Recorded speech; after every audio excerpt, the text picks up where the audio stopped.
শালা আমি কত বোকা তাই না? হাতিরে কইছি 3 দিনের মধ্যে বিয়া করাবো, বুঝছাও? নাতি তো বিয়া পাগল হয়ে গেছে গা। না চলে না, যাচ্ছে। নাতি আইবো। তুমি এই জায়গায় বুঝছো? হ্যাঁ, তোমার এই বিছরাইতে বিছরাইতে আমার গোয়ার ব্যাং খুলে গেছে না না। কে রে, তোর বেল নাই? ওই বেল একটা বিষয় চিন্তা করতে করতে আমারই বেল ছিঁড়ে গেছে গা। তো আমার কোমরে বেল কেমন থাকে আর কয় না।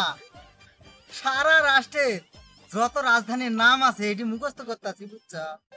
আচ্ছা, মুখস্থ করবার যাইয়া কইরে তো ফেলাইছি। তো বাংলাদেশের রাজধানীর নাম মুখস্থ করবার আয়া দেখি ঢাকা। না না কওছে এটা যদি ঢাকা থেকে আমি কেমনে মুখস্থ করব? আরে বোকাচোদা শালা, বাংলাদেশের রাজধানীর নামই ঢাকা। ও না না, তুমি এ কথাটা আগে কইবা না। শালা আমি কত বোকা তাই না?